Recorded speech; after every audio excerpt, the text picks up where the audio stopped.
Hey guys, it's Robin, RsIslandCrafts, and welcome to my craft room. Last week when I showed off this little mini art quilt that I was working on, a lot of people were interested and wanted to know how to make one of their own. So this week, I'm going to walk you through the steps that I took to make one of these fun little art quilts. I decided with Halloween right around the corner that I'm going to go ahead and do a Halloween theme with this spooky little spider on it.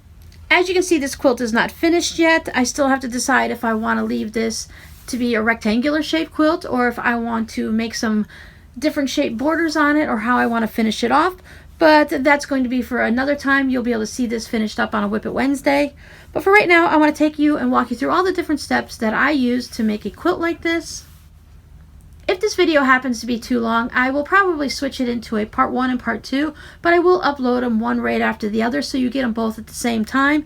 A lot of times it's just easier, it's quicker for YouTube to accept a 15-minute video instead of a 30-minute video, and it also makes it easier for you guys to watch it in small chunks. You can watch part 1 today and maybe come back later today or tomorrow and watch part 2. Or watch them all at once. I don't mind. You can watch them any way you want, just as long as you watch all my videos. I'm just kidding. If you do like what you see here, please go ahead and think about liking the video and subscribing to my channel. I do take suggestions of what you guys would like to see me crafting down in the comments. I don't guarantee that I will make them, but I will try to fit them all into my schedule somewhere. I do enjoy making quilts like this, small little fast projects. This can easily be done in one day. Usually, I think it only takes me about an afternoon to do it. I do tend to do it in small chunks. So enough babbling right now. Let's go ahead and get to the tutorial so you guys can all learn how I made a quilt like this. So now that you've decided you want to make an art quilt, now you got to decide what your theme is. Now with Halloween right around the corner, I decided to make a little Halloween mini art quilt, and I'm going to use a spider as my applique centerpiece. There's a lot of places online that you can find different pictures. I just do a little search. Sometimes I look up for the actual, like a spider that I see. Then you can either just print it out or you can just blow it up on your screen and enlarge it to the size you want and then just gently trace across it on your computer screen. Now my computer screen is not a touch one. It's one of those old ones that as long as I'm gentle and with a nice soft pencil or even a crayon is better, I just gently trace around the shape to get it where I want, and then when I take it off, then I can trace around it with a Sharpie. You can also print it off. Most of the time one of my desktop is not hooked up to the printer. My phone doesn't allow me to adjust sizes. This way though, when I enlarge it on my screen, I can just put this piece of paper right on my computer screen, and when the picture behind it gets to the size that I want, then I can go ahead. Now if I were to put it on the printer, I'd be constantly printing it out and adjusting sizes. Printing like that is not my specialty. It always takes me 3 or 4 tries to get it. This way I'm not wasting ink, because ink's very expensive, or paper. Just be very careful. You don't want to use a Sharpie on your computer screen. You don't want to use anything that has a sharp point. You want something soft. That's why I go with a crayon, because if the crayon's not going to bleed through the paper normally, and I can press really gently and I can still get a line. If you're using a pen or a marker or a pencil or something, a lot of times if you put too much pressure, it could go through the paper or make some type of a line or indent on your computer screen. So alright, I decided I want to do a spider. Like I said, I blew it up on my computer screen, put this piece of paper on it. When I got it the size I wanted, I traced around it. Remember, we're using these as an applique. The more details you put in it, the more little pieces you're going to have to cut out. I realized just how fun it was when I had to cut out all these little branches and all these little spots inside when I did my tree. It was very worth it, but I wouldn't want to do that on every single project. So for this project, I went with this spider. This is an 8.5 by 11 inch computer sheet of paper. This is a good size. It'll be really easy to cut into all these little places and cut it out. Then I went ahead and I just laid some of my fusible on top and I traced all around it. You can use any type of fusible you want. I'm going to be stitching this down by machine, so I want to make sure I have something that I can stitch through. This one is a Pellon. It's a bit of a lighter weight. You can also use this Heat and Bond Light. You can sew through it. You can buy these packages right at Joann's. If you're not sure what to buy, when you go to Joann's, just ask the lady at the cutting table. Tell her what you're going to do, and she'll tell you which fusible to buy. So now that you have your design picked out, the next step that I do, now you can do this in any order because this is just basically an art quilt. I'm just kind of making this up as I go along, so however it works for you. Watch through my video and then go through and do the steps yourself and see which order you want to do them in and how the process is going to work for you. It's an art quilt. Art is more of a personal thing.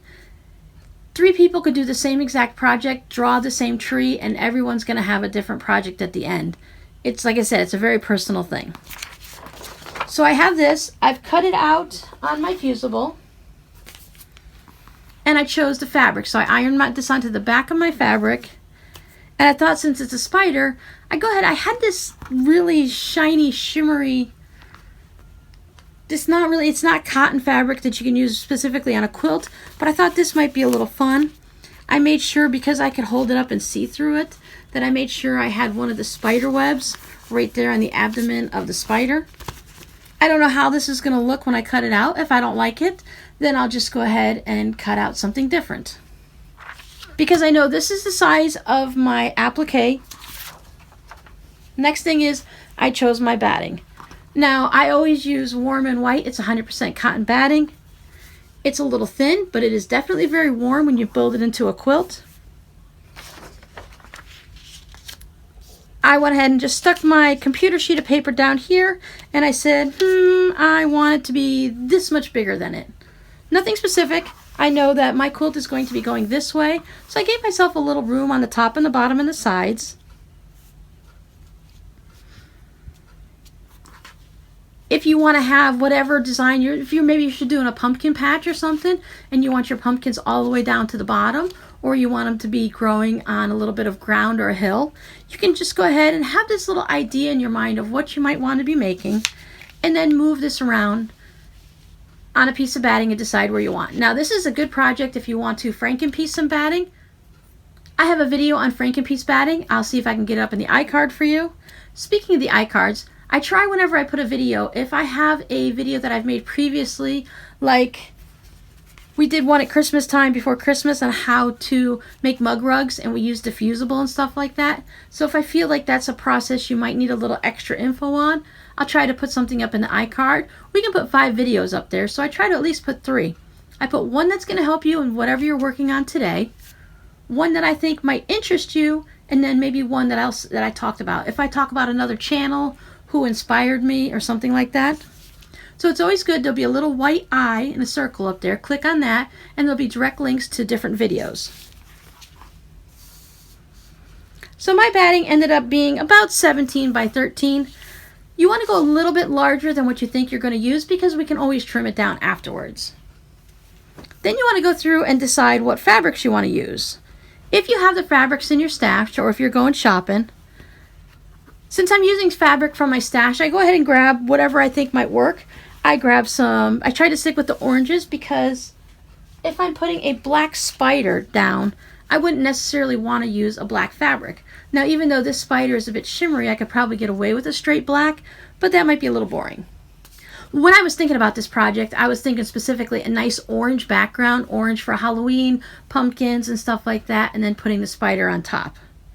So right now I have 1, 2, 3, 4, 5, grab 6 of them, because these are the oranges that I have. If I want, I can also bring in a solid piece of orange. So I think I'm going to go ahead with these 5. I don't know why, but I want to use this yellow one because it's a little bit lighter and brighter than the rest. And there's a little bit of yellow in these jack-o'-lanterns and a little bit of yellow in this orange fabric, and I'm hoping that'll kind of like blend that through. This is the only one that I'm not really quite sure if I'm going to use 100%. This is a bit of a dirtier one. I think if I use this, I'll definitely be using it at the bottom. But I think I'm going to pull this one out. This is where you can get in a little bit of trouble, where you're trying all these different fabrics out and seeing which ones you're going to like. Maybe I'll just stick with these 3. I'm not really sure. Let's see what these look like. So with my piece, I'm going to be building my background. This is the way my piece is going to hang on the wall, with my spider going up and down like this. So this is 17 inches.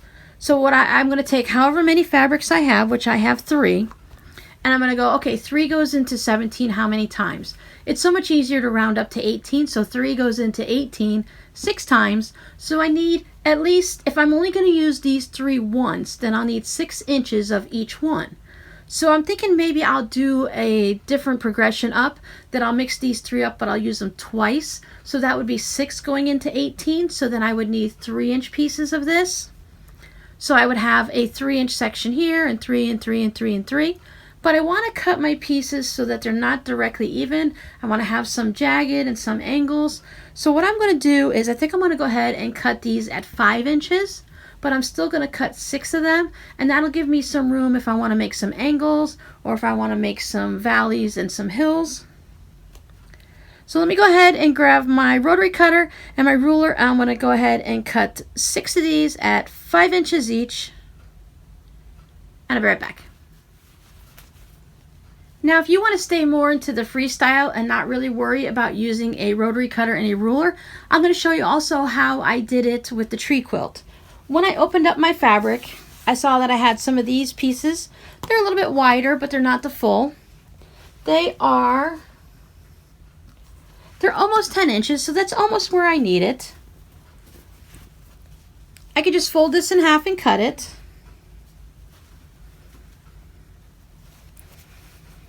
What I'll do first is I will just overlap a little bit on each side here. Trim this off.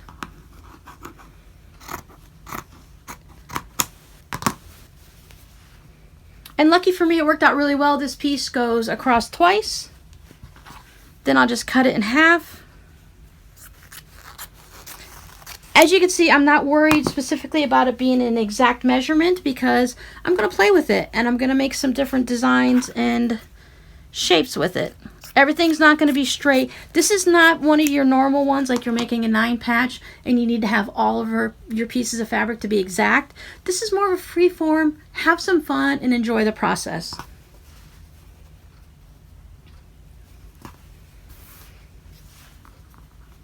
So that's the size piece I'm going to start with. I'm going to set this aside.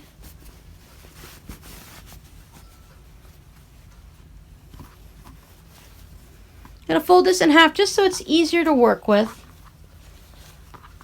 I'm going to make sure I have a little bit on the side here. This is where my selvage is, so I make sure I have my selvage over there and a little bit extra. Nothing specific, 1/4 inch, 1/2 inch, 1 inch, whatever you feel comfortable with. Because chances are when I'm all done, I will also be, shaving off the sides and getting it to the right shape that I need. You might want to square up your little art quilt. You might have an actual rectangle, or maybe you want it to be a little wavy, or you want an oval, or maybe it's a spider shape with a spider in the center. You can do anything you want.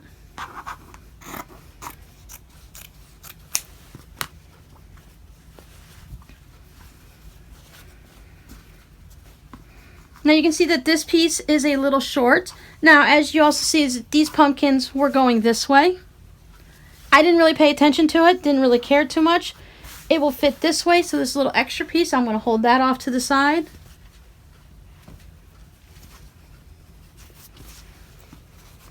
And then if I want these pumpkins going this way, then I'll just decide I'm going to use my cutting mat. Spun it around so that I have the 1 and the 1 down in this bottom left corner. Just makes it easier for me.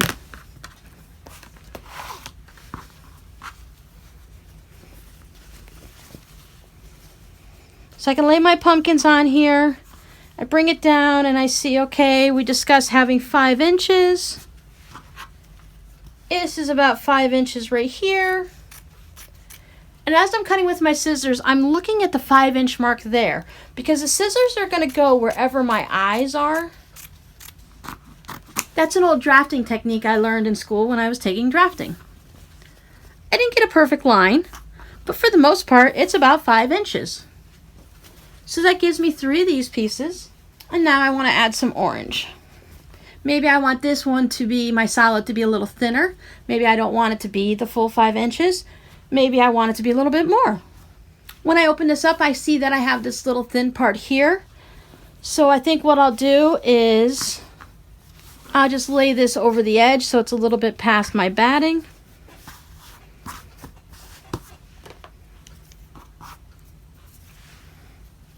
And I'll go ahead and cut this thin one.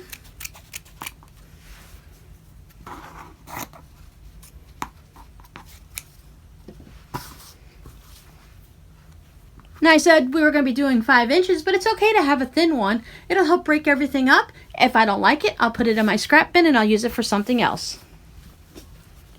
And since I cut that off, now I have another little section here. Or I have a wider section here. I can just spin my fabric around and use it anywhere I want. My fabric tends to have chunks taken out of it like this.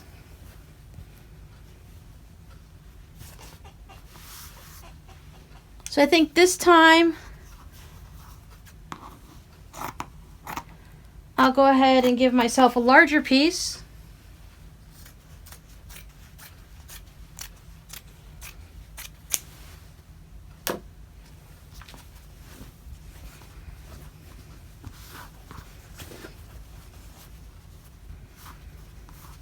And this piece is just wide enough to fit on here, so I'm going to go ahead and just cut that anyways. And as I said, I'll probably end up trimming it down a little to make the sides look a little bit neater and better, so it'll be fine. I know this style of quilting is new to a lot of you, and it could be kind of scary because we're not doing any exact measurements. I'm not telling you exactly how to make yours. I'm just giving you a guideline of the way I've made mine. And come back in 3 months and mine will probably be made something totally different. But for right now, this is the style I'm doing and this is what I'm enjoying, so I'm going to make a few more. If you have your most favorite fabric that is no longer being printing and you can't buy it anymore, it might not be the best thing to make your very first art quilt using that fabric. Unless you're used to a technique like this, and freeform is good for you and you can do whatever you want. But if you have a hard time doing it your way because you don't really know your style in your way yet, just grab some fat quarters, maybe some semi-solids or something at Joann's and use those for your background. Or you can even use jelly roll strips for this if you'd like. All I'm saying is, if you make it with your most precious fabric the first time and you need a little bit more practice and it didn't come out exactly the way you imagined, you might get really upset with yourself and then you won't have that fabric to make it with again. But if you make it with some of your semi-precious fabric and you mess up, you can always give it away and take it to your kid's school to hang up on the teacher's door. As an art quilt, you know, who's to say something is ugly? It's an art quilt. It can be, art is in the eye of the beholder, right? We just want to have a little bit of fun with this, kind of give ourselves a little bit of an entrance and an introductory into some freeform stitching and have some fun. This is my favorite kind of quilting because it changes and evolves as you go. And even if you think it's done, you might come back a couple months later and you might want to add some beads or some buttons to it. I have my 3 fabrics. I could have torn them in strips, but I chose to cut them because, I don't know, I just don't like dealing with all the frayed edges when you tear the fabric. So I have the 3 different ones that I'm going to use today. I have them all cut up in kind of about 5 inches, and then in my regular semi-solid, I kind of did it in a little bit of a different thing. So now I can just play with laying it down here. Now when I did my tree quilt, I wanted to go from the darker value down at the ground to the lighter to the sky. This is just going to be a fun Halloween decoration. So I don't think I need to worry about, I'm only using 3 fabrics, so it's not, I can go light to dark, but I'm just going to lay them down and see what they look like and then change it up however I feel. To make it easier for you guys to see, I'm going to go ahead and turn it sideways. Maybe I'll put some pumpkins on the bottom.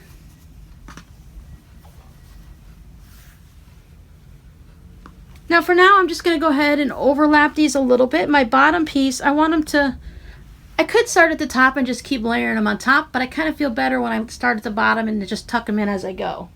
Maybe I want that little skinny strip in here. I could go in sequence and once again go like this, or I can go opposites.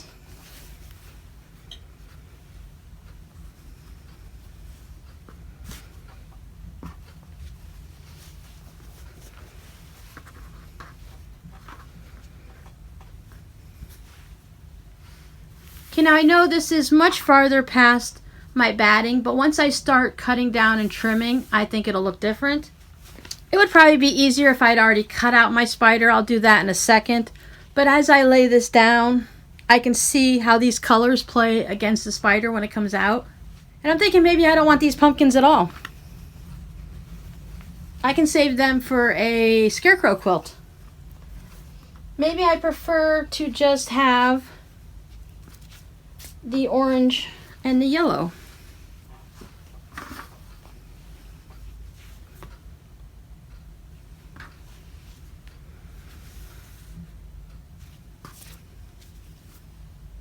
Yeah, I think I'm just going to go with that. So now my next step, now that I've got my color sequence in the way I like it, let me just move these in order out of the way.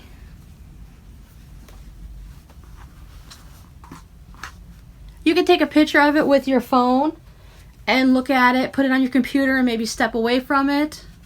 Pin it all on there and put it up on the wall. And it's sometimes it's a lot better to step away to see how something looks. Now I've got this little square cut out, so I'm going to make sure it goes past my binding or my batting, or actually I could put them up here. I kind of let him go a little bit past so I know that my batting is going to be covered. Then I decide, how do I want this? I think I'm just going to go with the smooth waves like this, like I did with my tree. So I say, okay, I want it about this thick maybe. So then I just kind of start cutting.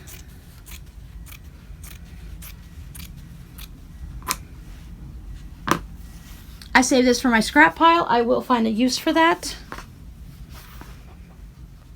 And there's my first wave. So I take this piece, fold him back.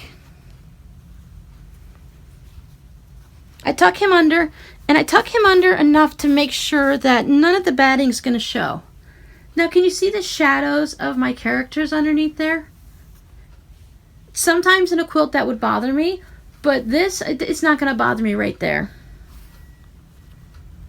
It's the cat in the hat that's a little bit darker that's popping through, and it's okay.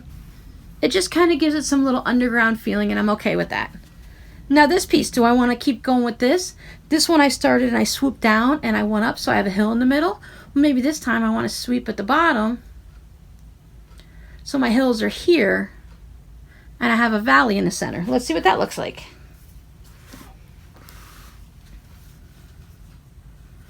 So I went like this, so this time I'll go like this.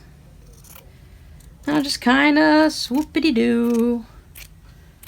Give myself that little valley and back up to the top. Now this time I didn't cut as much off. Now don't worry. We're not going to have to worry about sewing these curves together. We're just going to leave it just like this, and we're going to take our sewing machine and we're going to stitch along here.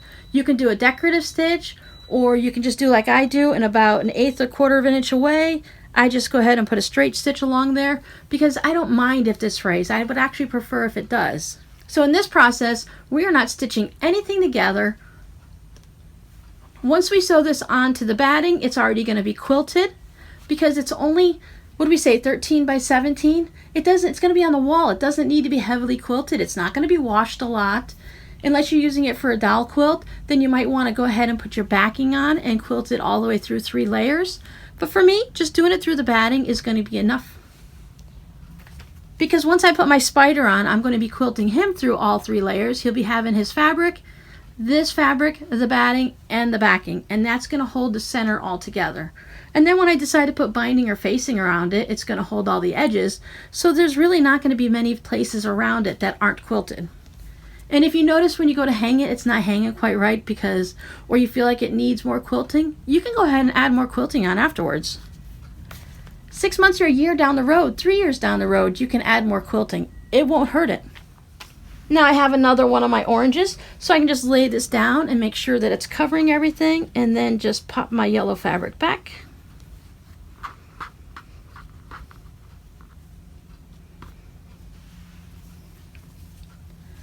This one is probably going to be behind the spider like that, so I think I'm going to go ahead and leave this one straight, just for something a little different.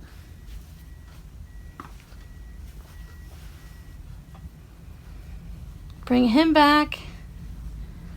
Pop my yellow down again. Now you can do this as many layers as you want, as many pieces of fabric. It's totally up to you. Now this guy has just he's got a mountain and a valley and a mountain. Well, this one I'm going to try, maybe I'll do it a little bit more. And as you can see, this orange is kind of going diagonal. It's a little bit wider here than it is there. That's perfectly fine. Maybe I'll go ahead and make this piece a little narrow too. This is behind the spider. There. Once again, it's going to go into my Halloween crumbs and Halloween scrap bin.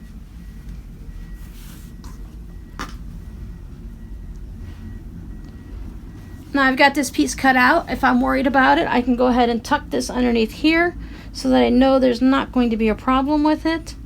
I can pull it up as high as I need to, make sure it's still underneath, because when you stitch these down, basically we're kind of like quilt appliquing, quilt decay, applique quilt. We're kind of like applique quilting. Now, if you have plenty of fabric, you might have to go back and cut another piece later. If you don't have if you think you have just enough, you might want to lay this piece down before you cut this one so that you know you're not going to cut beyond this line here, so you have plenty of fabric for the top of your quilt. Now this one I cut like this, so this time I'll cut like this.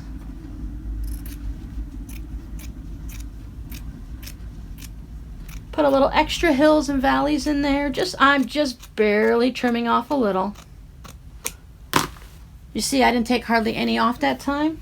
Now I'll come through and I'll put pins in everything, so when I take it to the sewing machine, nothing shifts and I have everything just where I need it.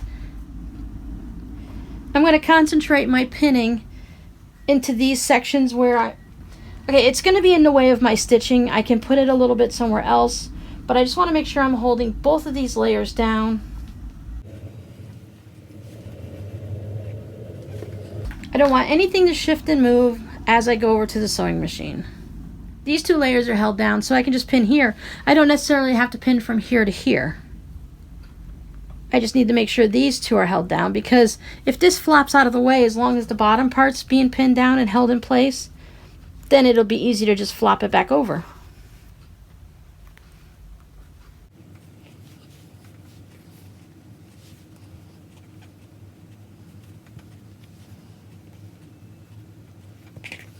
If you're not a fan of pinning and unpinning, you could probably just get away with putting a pin here, and maybe one in the center.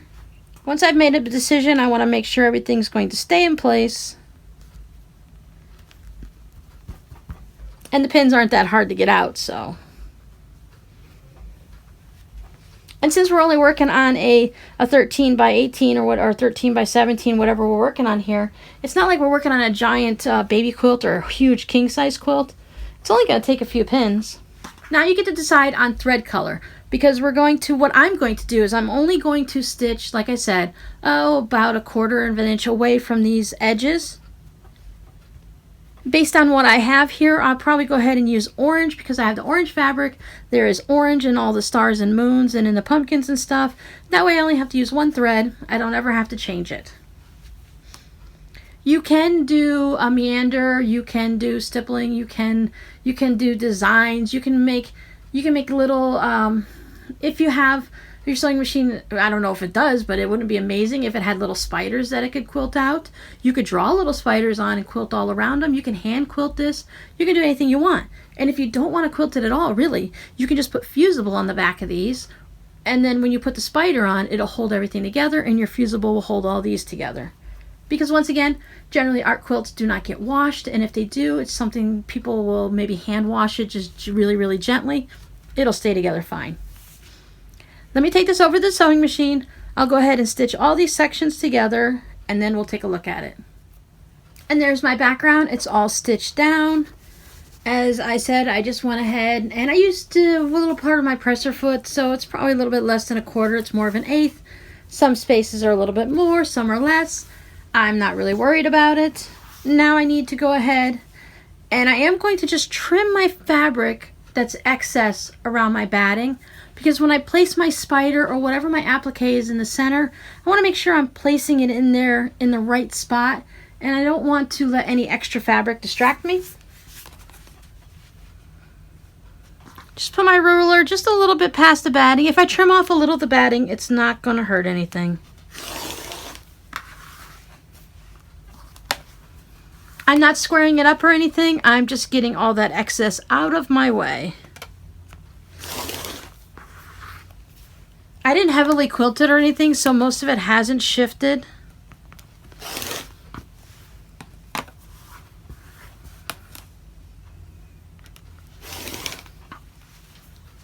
And you can also see now the different quilting that I did on it. Here's my straight line where I didn't cut anything, and you can see all my little whoop-de-woos. I went ahead and I trimmed all the extra off of my spider, so now this is just the part that it's going to applique down. I'm going to take my fusible paper off the back so it's ready to be ironed on, and let's see what it looks like with this spider. Woo!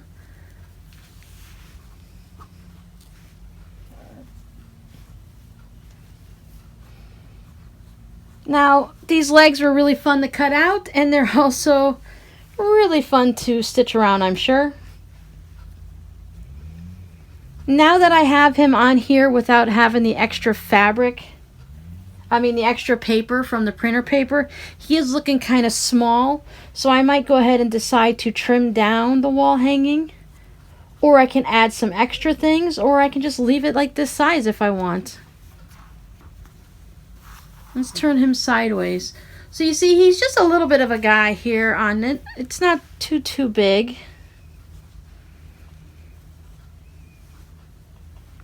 Just fuss around with your applique, get it in the spot you want.